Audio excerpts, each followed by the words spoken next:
이지영님께서 해외에서 일하고 싶은 젊은이들이 많은데 클라우드 관련 일자리 준비는 어떻게 해야 하며 어떤 마인드 자세를 갖춰야 할까요? 일단은 언어가 돼야 되지 않을까요? 언어, 그렇죠. 일단은 뭐 잘 아시겠지만 ICT 분야로 해외에 진출할 수 있는 기회는 상당히 많으나 네. 제가 볼 때는 ICT에 대한 테크놀로지에 대한 날리지들은 상당히 많은데 상당히 해외로 진출하는 가장 큰 못하는 이유는 언어인 것 같습니다. 네네. 그래서 클라우드에 국한된 건 아니고 해외로 준비를 하시려면 일단은 일본으로 가려면 일어가 돼야 되는 거고 네네. 일어로 커뮤니케이션 해야 되고 뭐 외국으로 가려면 영어는 기본적으로 돼야 되는 것 같습니다. 네. 그래서 언어는 기본적으로 돼야 되는 것 같고요. 지금 클라우드와 관련 일자리는 지금 사실 국내는 그런 일자리가 많지는 않지만 네. 중소기업으로 해서 기술을 개발하는 업체들이 상당히 많습니다. 제가 보기에는 조금 열악할 수도 있습니다. 아시다시피 대기업보다는 좀 열악할 수 있지만 그런데 실제로 들어가서 실제로 좀 고생을 하면서 몇 년간 경험을 쌓으셔서 실무적인 네. 어떤 능력을 키우는 능력들이 좀 필요한 것 같고요. 요즘 클라우드 관련된 교육들도 상당히 많이 대학이 중심이 되는 것도 있지만 대학이 아닌 기관에서 진짜 네. 전문적인 교육을 좀 중장기적으로 그런 교육들을 상당히 많이 하는 걸로 알고 있습니다. 또 네네. 그런 교육을 하면 아마 클라우드 업체들과도 이렇게 연결이 되는 것 같아요. 네네. 그래서 그렇게 좀 커리어 관리를 좀 하셔서 언어와 더불어서 조금 진출할 수 있는 기회는 얼마든지 있지 않을까 저는 그런 네. 생각이 드네요.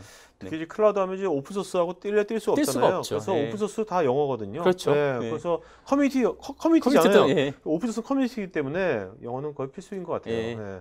이도현님, 민간 참여 및 공공기관에서 클라우드를 잘 쓰고 잘 활용하기 위한 방안은 무엇인지요?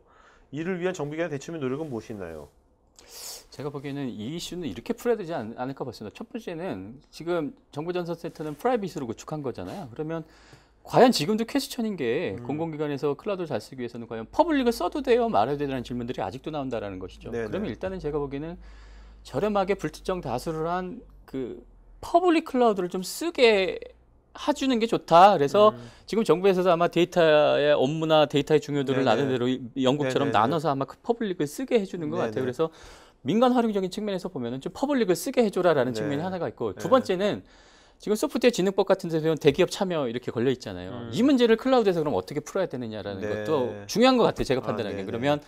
결국은 대기업을 참여시키는 방향으로 가되 많은 얘기들이 나옵니다만 중소기업과 반드시 협업해서 공공기관에서 민간이 그런 협업 네네. 시스템을 만들어서 공공기관에 적용해서 상생할 수 있는 구조로 돼야지 이게 클라우드가 활성화되고 민간이 활성화되지 네네. 대기업이 지금 뭐 위너텍스 올 개념으로 가면 안 되지 않을까 네네. 이런 생각이 드네요. 네네. 네네. 네. 잘못하면 이제 클라우드도 옛날 같이 또 가불병정 돼버리면 또 예, 이상이 되는 그렇게 거 아닙니까? 곤란하니까 좀 네네. 어떤 정확한 어떤 협업 시스템을 좀 네. 잘 만들 때 상생이 되는 그런 그렇죠. 걸 좀 만들어야 될 것 같아요. 네. 네. 뭔가 CSV하고 뭔가 이쪽을 그렇죠. 완전 네. 인프라하고 분리를 한다든지 뭐 예, 분리한다든지. 한다든지. 네. 자, 류지연님, 공공기관과 사기업이 서로 교류를 통한 클라우드 활성 방안이 있을까요?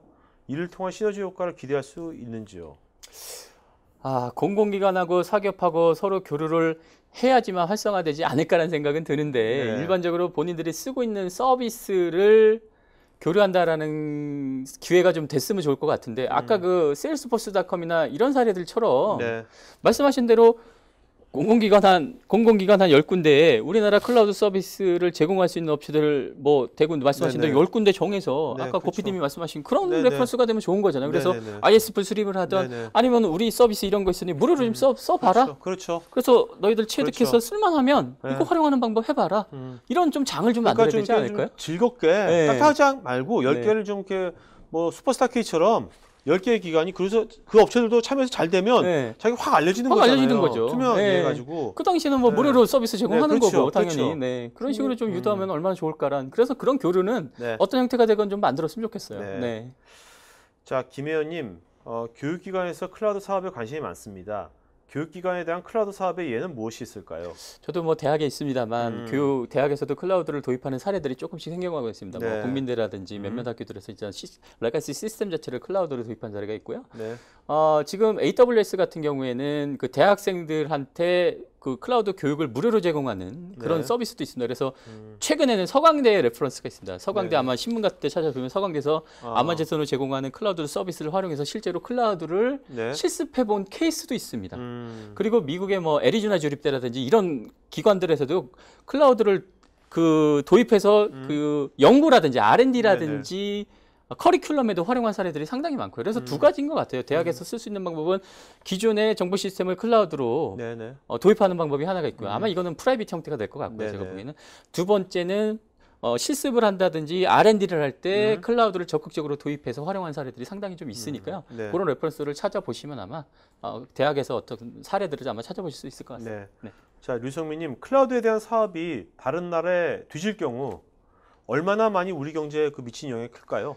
굉장히 크다라고 저는 보는데 클라우드는 제가 볼 때는 SOC라고 저희들은 다 네네. 판단하고 있습니다. 그렇죠. 이거는 네. ICT의 근간이 되는 거거든요. 네. 그래서 클라우드가 구축이 안 되고 클라우드 서비스가 없으면 그 위에 IoT, 빅데이터, 그렇죠. 그다음에 뭐 모바일 인테그레이션 되는 게 불가능하거든요. 이런 측면에서 어프로치 하면 그 뿌리나 근간 자체가 흔들린다고 하면 제가 보기에는 옛날에 그 뭐야 조선시대 말 되는 거죠. 그렇게 되는 그렇죠. 거죠. 세국 정책 때 세국 정책처럼 그렇게 될 여지가 상당히 있고 그렇죠. 아니면은 외국 기업의 락인 효과가 돼서 진짜로 거기에 엄청났어. 사실 뭐 우리나라 그 MS에 굉장히 좀 오랜데 윈도우 그런 네네. 시스템의 병폐를 우리 너무 많이 네네. 알고 있지 않습니까? 그렇죠. 그렇게 될 네. 수도 있는 거니까 이거는 네. 좀. 김호진님, 클라우드에 사용하는 외국 사례에서 오픈 소스와 벤더 제품의 비율을 혹시 알 수 있을까요? 제가 요거는 정확한 레퍼런스는 정확히 모르겠고요. 근데 뭐 아까 고피디님 말씀하셨듯이 오픈 소스를 점점 좀 활용하지 않으면 안 되는 분위기로 네네. 갈 수 있고요. 그래서 네. 아마 오픈 소스 레퍼런스는 점점 많아지고 있고 벤더들이 오픈 소스를 기반으로 해서 네, 다 그렇게 하고 있죠. 서비스 개발 안 하는 데는 없으니까요. 네네네. 아마 과학 비중이 굉장히 높아지고 있다 이렇게 네네. 보시면 될 것 같아요. 그 네. 이제는 벤더가 그 장악한 것 같아요. 네. 그러니까 세상이 연결이 시대야 되니까 자기네 벤더 R&D 몇천 명 갖고 개발하는 것보다 전 세계 몇억 명이 개발하는 그렇죠. 것을 이길 수가 없다는 걸 그렇죠. 예, 알게 된 것 알고서 같아요. 예. 오픈소스 가는 거예요. 전략적으로 하는 거예요. 전략적으로 갈 하는 수밖에 거예요. 없죠. 예. 그래서 뭐 이제는 네. 오픈소스다. 뭐 그걸 나중에 이제 오픈소스를 상용 레드처럼 제대로 지원이라든지 그런 걸 소스는 그냥 주고 그런 서비스에서 뭔가 서비스가 돈을 버는- 그런 물로 수익 네네. 모델을 만드는 네네. 게 아마 되지 않을까라는 생각도 들어서 똑같이 갖고 있습니다. 네, 네. 소유의 종말의 시대가 오는 것 같아요. 네, 맞습니다. 네. 자, 고구아님, 클라우드 시스템 특성상 개인이나 회사의 중요한 자료를 스스로 삭제하고자 하는 경우 진정으로 완전 삭제가 어려울 텐데 잊혀질 권리 측면에서 지워지지 않는다면 클라우드 사용하는데 또 하나의 걸림돌이 아닐까요? 맞습니다. 그래서 요 논의가 지금 유럽에서 굉장히 많이 되고 네, 있죠. 네, 구글을 비롯한 네, 구글에서 네. 잊혀질 권리와 맞물려서. 그래서 저거는 지금 뭐 특별한 어떤 이슈들이나 국내외 이슈들이 아마 클라우드 쪽에서 부각되지는 않았지만 네네. 지금 지적해 주신 대로 아마 저런 논의도 지속적으로 될 거고 고객이 네. 내 데이터 완전히 삭제되게 해 주세요라고 당연히 요청할 수 있는 거잖아요. 네, 그렇죠. 그러면은 완전히 삭제될 수 되게끔 아마 어떤 제도라든지 이런 거는 만들지 않을까는 네. 싶고요. 앞으로 그게 진화되겠죠. 예, 그런 데에 대한 음. 것들은 정부에서도 인식하고 있고 저기에 대한 논의는 아마 하고 있습니다. 그런데 네. 아마 구체적인 안은 아직은 없는 상황이라고 이해하시면 될 것 같아요. 네. 네. 자, 신원철님, 공공 클라우드 도입의 가장 큰 걸림돌 중 하나가 보안 문제일 텐데요. 해외 사례에서 보안 문제에 대한 인식을 전환할 수 있었던 계기 또는 사례가 있는지요? 예, 뭐 일단은 그 패드램프 얘기도 했지만 공공기관에서 클라우드를 도입하기 위해서는 정부에서 굉장히 엄격한 룰들을 만들어서 갔다 그래서 일본의 사례도 있었고 영국의 사례도 있었습니다. 그래서 네네. 그런 레퍼런스가 있었던 것 같고요. 제가 보기에는 그런 얘기 굉장히 많이 하는데 과연 클라우드가 일반 여러분들이 쓰고 있는 레가시 시스템 대비 보안이 과연 약할까요? 하면 난 절대 아니라고 보거든요. 훨씬 강합니다. 맞아요. 그리고 대부분은 그 요금 체계에 따라 다르긴 하지만 본인이 원하면 굉장히 스트릭트한 보안 체계를 적용할 수가 있거든요. 네네. 그 대신 코스트가 올라갈 뿐입니다. 네네. 그런 체계를 국내 업체들이 다 가지고 있기 때문에 제가 보기에는 보안 이슈가 기존의 선진국 같은 경우에는 클라우드가 결코 네. 약하지 않기 때문에 물론 프라이빗이긴 하지만 CIA가 됐건 공공기관에서 다 쓰고 있는 거라고 저는 판단이 들고요. 네. 지속적인 어떤 그런 노력들을 CSP들이 하고 있기 때문에 이미 그런 부분은 어느 정도 해소가 돼야지. 저거는 굉장히 제가 클라우드 처음 도입한 뭐 한 5, 6년 전부터 나왔던 얘기가 네, 지금도 네. 되고 있는 거죠. 막연한 두려움이 아직 않느냐 저는 네, 이런 네. 생각을 갖고 있습니다. 알겠습니다. 네. 뭐 아까 뭐 CIA도 그렇잖아요. 그 얘도 좋은 얘기겠죠. 네네. 예. 자, 유미연님, 우리나라 시스템 환경에 맞는 클라우드 도입을 한다면 어느 나라가 우리나라의 모범 사례가 될까요?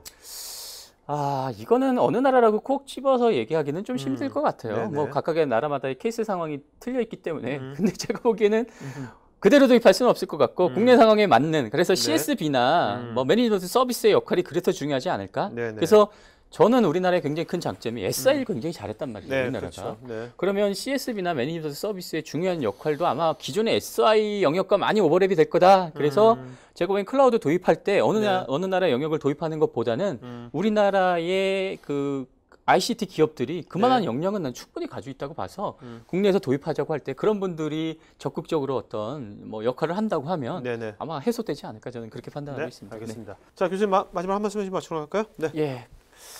클라우드가 이제 클라우드 법이 통과가 돼서 이제는 시작 마중물 정도 역할을 한 것 같고 이제 시작인 것 같습니다. 해야 될 네. 일이 너무 많은데요. 정부도 노력하고 민간도 노력하고 또 저희 같은 학자들도 노력을 해서 합심해서 말씀하신 대로 클라우드 방식으로도 투명하게 일을 진행을 해서 진짜로 사실 뭐 미국보다는 뒤처졌을지 몰라도 우리가 또 하면 또 잘할 수 있는 나라지 그렇죠. 않습니까? 그래서 네. 좀 탁 탄력을 받아서 우리나라가 클라우드를 비롯해서 클라우드가 왜냐하면 기존 산업과 융합이 된 시너지 효과를 낼 수밖에 없는 산업이기 때문에 포기할 수는 없다. 네네. 그렇기 때문에 좀 잘해서 클라우드 산업이 진짜 활성화되는 그런 계기를 잘 만들기 위해서 여러 분야들이 다 네. 노력해 주셨으면 좋겠습니다. 네. 네, 이상입니다. 저는 이제 지금 이렇게 오늘 클라우드 TV 토크쇼를 지금 3회차 지금 하고 있는데 하면서 느낀 게 뭐냐면 이게 클라우드가 연결되는 것인데 연결되는 이제 방식으로 또 이제 오픈소스처럼 투명한 방식으로 뭔가 우리가 그런 식으로 우리가 이런 클라우드 정책이나 아니면 실행을 한다면 분명히 뭔가 결과가 나오지 않을까 그런 생각을 해봅니다. 자, 여러분들 오늘 참여해 주셔서 고맙고요. 혹시 전에 1회차, 2회차 못 보신 분들은 나중에 토카이.tv에서 다시 보기 서비스 될 거니까요. 다시 보기 보시면 지금 다양한 그동안 3회차 했던 것들을 보실 수가 있습니다. 자, 오늘 이걸로 마치도록 하겠습니다. 고맙습니다. 예, 감사합니다. 네.